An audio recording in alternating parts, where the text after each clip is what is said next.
Hey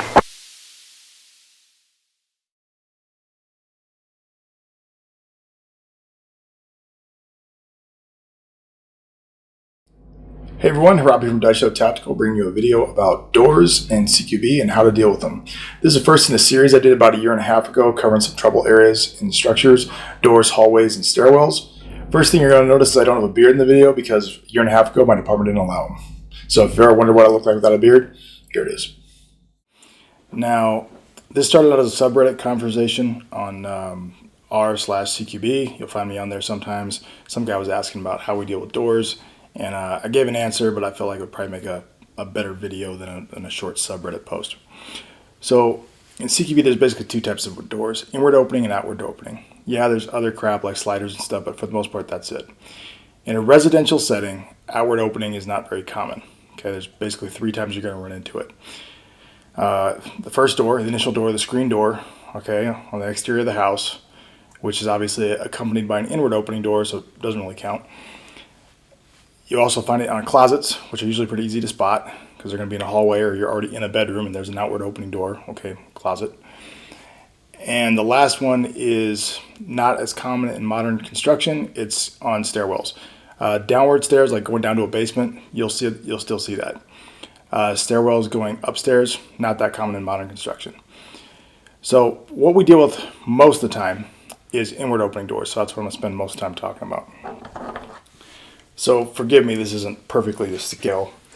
Got a magnet here that's going to be my door. Okay, so let's start with outward opening real quick. The main issue with outward opening doors is that you got to get the damn door out of your way. So let's say there's two of you here. This guy's staged here. When this guy's opening this door, he's out of the fight. So it's kind of a pain in the ass because you're kind of out on your own. Then you got to get that damn door out of the way, and if you're kind of restricted for space, let's say it's the front porch of a house, there's not a lot of room, getting this damn door moved and people moved up so they can breach the door or whatever, it can be a big pain in the ass. That's the main problem you're going to have with outward opening doors. So let's move on to what is more common, which is inward opening doors. So on an inward opening door, there's generally two ways to approach it. Okay, there's hinge side and there's knob side. I've also heard it called strong side and weak side. I always use hinge and knob. But the point is, most inward opening doors on residential are in the corner of a room, a corner fed room. Why? Because it saves space. So if you have the knob side, let's say the knob side is right here, and you're going to open this door, it's going to open up and it's going to stop on that wall. And then you're going to know immediately, okay, this is a corner fed and there's really not much to see here because obviously there's the wall. As opposed to if you open it on the hinge side, otherwise known as the strong side, if I got to reach across this door and open that, now I can see the entire room all at once. That's why some people call it the strong side. It's a strong position. I don't have a preference on which one I do. In fact, it doesn't really matter because the structure is going to dictate what you do and what you're going to run into. It's not like I get to pick. So, I mean, if I do have a preference, it's not about which side of the door I approach on. I always prefer to clear to my left because I'm right-handed, or at least I fight right-handed. So if I'm clearing to my weak side, for me to the right, it's going to expose this left shoulder more. Are there ways to mitigate that? Yes. I can switch hands, hand sides. Okay. I can do off-shoulder attack. I can do center stock. There's ways to mitigate it, but all those are compromises that you're never going to be able to shoot as well, and you're still not going to be using cover as well as if you would just on your dominant side. So my preference, if I have a preference, is to use that dominant side and always clear to my left. Obviously not always an option. So now having talked about preference, here we are back to our inward opening door, and we're going to clear knob side, okay, right here. It's handy because the door is right there. I can just reach in and open it real quick. But the bad thing is I'm not going to see much when that door opens. Then we're just going to pie here, clear this whole room from the door, and then step in. Or clear as much of it as we can from the door before we take on those trouble areas. So if you're by yourself, opening these inward opening doors can be problematic when you're doing it from the hinge side. Okay. If you come here and you just open it and you stand here and you stay, not necessarily even in the threshold, just at the edge of the door, that door opens and you are exposed pretty much to everybody in the room. Okay, everybody this side, which is the whole room. that's bad. Especially if you have a bad guy in there who was focusing on the door anyway and had made the decision to shoot whatever opened that door.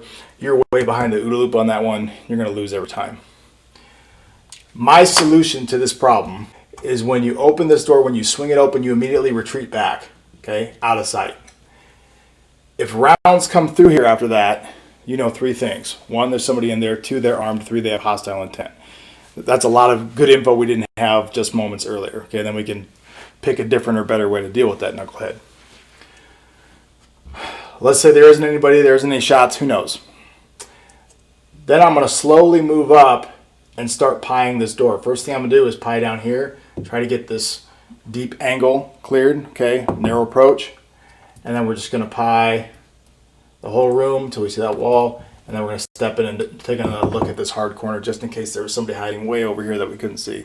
Then of course we're going to get trouble areas in the room that we couldn't get from the door, like behind a bed or a dresser or whatever. So let's talk real quick if we have 2 people on an inward opening door. Okay, let's say we're clearing a hallway. The hallway goes this way. Ideally, we're going to split this door. The knob side guy is going to go, you ready? This guy's going to move back so he's not totally exposed to the entirety of the room as soon as we open this door. He's going to swing it open. This guy's going to cover his responsibility here. This guy's going to cover this long, deep angle, and then he's going to slowly pie from there. Obviously, this is a slow clear, which is methodical and generally how I think you should do things in the real world, unless there's like a hostage or some sort of exigency. You should be doing slow, methodical clear like this, where you're using angles to your advantage. The only issue with this is this guy is turning his back to uncleared areas down here. Now, if this is the last room in the hallway, no problem. Otherwise, it's really frowned upon because it's just not safe. Because if somebody else pops up down here, let's say there's another room, they pop out, and this is uncleared, this guy's going to have his back turned, and there's nothing this guy can do about it without getting online to engage that. It's just a mess. It's very difficult. So rather than just because splitting this door gives us a huge advantage, it's just not worth giving up that long security. In that case, and I've talked about this before, we're going to have this wingman approach where this person's going to cover long and this person's going to handle this room. This guy here is maintaining this wingman principle until your primary guy makes entry, and then he's going to flow in with them. So there's a third solution to this problem. I feel like it's kind of worth mentioning, but it's not really common. It takes a lot of communication, and in my opinion, it's not very realistic. So what you're going to do is you're going to take a 2-man element just to maintain this long coverage, and these 2 are going to go over here. This guy's going to maintain long coverage. This guy's going to turn around to set himself up for first light. This guy's going to come over here and pull the door, or push the door because it's inward opening. Pushes it in here, and now he's got the strong side or the hinge side, and you can see most of the room. Remember what I told you earlier? Ideally, this person's going to be moved farther away when this happens. That's why I don't really like this approach, because this guy's probably not going to move down far enough. He's going to be looking behind his shoulder, trying to see where this guy's at, because he wants this guy to move forward, to be adequately covered from all the exposures in the room, and blah, blah, blah. It just doesn't work very often. Well, theoretically, this guy could be back here covering long while this guy does his thing. But now this guy is in this guy's lane of fire, anti-fratricide issues. He'd have to step over or move up on line to engage. It's just a big pain in the ass. I think you're better off, instead of having to deal with all these problems, just instead stick with the same side approach. Wingman, he covers long and stays with this guy the whole time while this guy clears. I just think that's the better way to handle it. It's less troublesome. So that's my real quick video on how to deal with doors in CQB. Big thing is, just don't stand in front of them while you're opening them. Whether it's inward or outward opening, don't stand in front of it. Try to get out of that line of sight, and then come back and pie the room slowly rather than getting that big first light. You're really setting yourself up for failure. Anybody in the room who's a bad guy and is prepared to engage and focused on that door, they're going to win that gunfight every time. So that's it for doorways. I'm going to add the stairwells and hallway sections later. If you like my content, please like, subscribe, hit the little bell. You guys know how YouTube works. Or you can also follow me on Rumble. Better yet, you can buy some merchandise from my website, daishotactical.com. I sell a variety of weapon slings and shooting bags, and all that stuff is made by me at my workbench. Everything you purchase helps support my channel, and I appreciate the support. Thanks for watching.